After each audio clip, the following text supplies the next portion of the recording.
President Faroole. Floor is yours. Thank you, Mr. Chairman. Bismillah ar-Rahman ar-Rahim. Mr. Chairman, Honorable Ministers, Excellencies, ladies and gentlemen, good afternoon. Our sincere appreciations go to the European Union for organizing this historic international conference for Somalia on the New Deal framework for fragile states.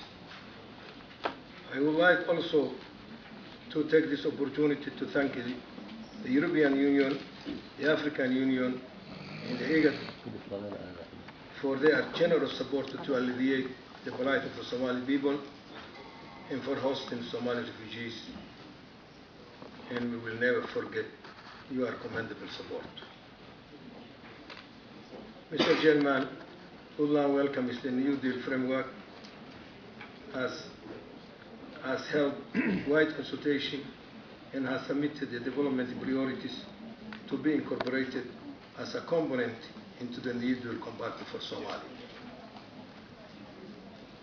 Mr. Chairman, I wish to take this opportunity to highlight a few important points.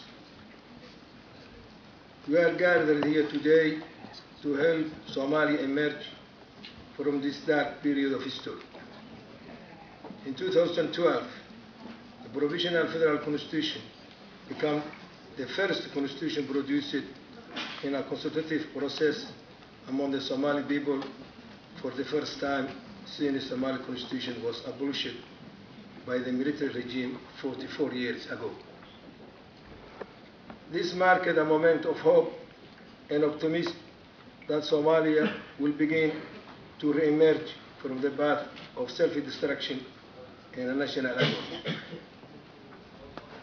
Somalia opted for federalism as it offers the only viable option to reunite the fragmented regions and territories of Somalia. Indeed, federalism is itself a model for reconciliation and prevents abuse of power at the center by a military dictatorship or a small extremist cult. That federalism allows inclusivity and permits power to be exercised close to the people. Mr. Chairman, Somalia's federal system is currently under development and the constitution needs to be adhered to and reviewed, but the legal process must be followed. The federal constitution in its final form must satisfactorily address autonomy for the state.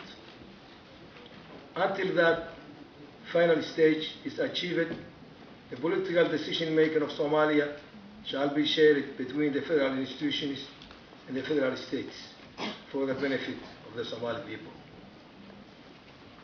Parallel with progress on political settlement and stability, Somalia needs holistic socio-economic development based on benefiting from local resources responsible to overcome poverty, unemployment, and to stop metamorphing threats emerging from Somalia. This will give Somalia the opportunity to grow economically together with the sub-region.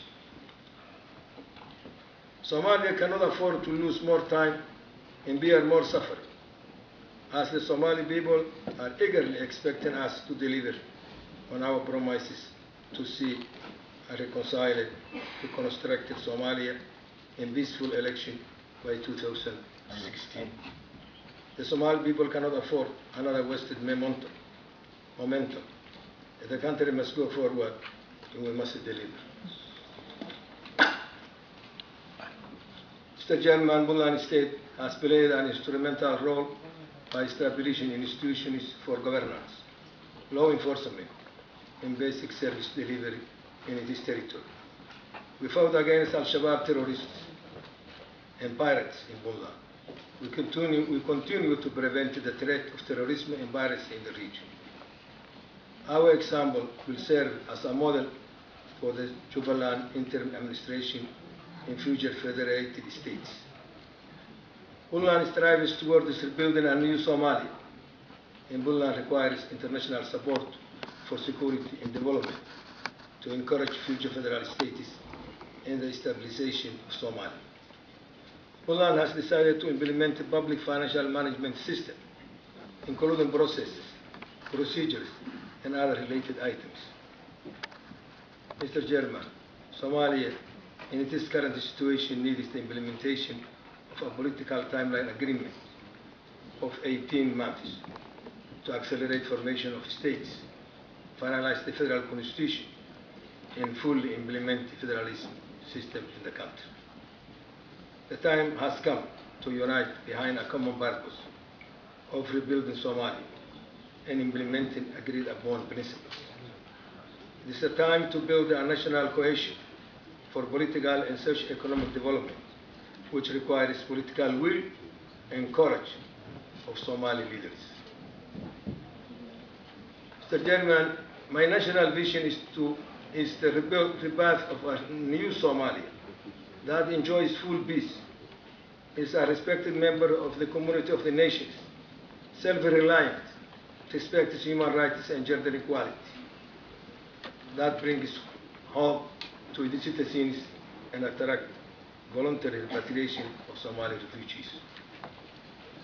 I envisage Somalia moving toward regional economic integration and attracting investment for economic growth.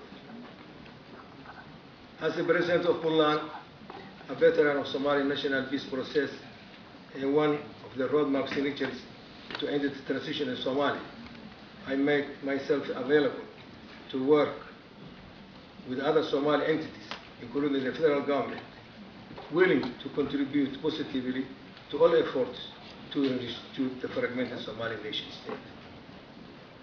Mr. Chairman, finally, I take this opportunity to remind the conference participants that while Puntland strongly encourages strict checks and supervision to ensure legal transactions and prevent security risks, we appeal to Western countries and the wider world not to disrupt the Somali money transfer system, as millions of Somalis in Somalia, in refugee camps, and students around the world studying abroad on the Hawala system for their livelihood and future.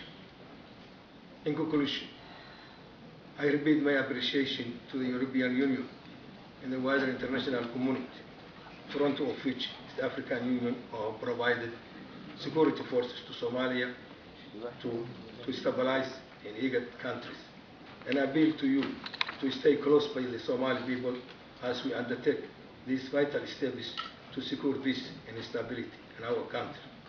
Thank you for your patience and God bless.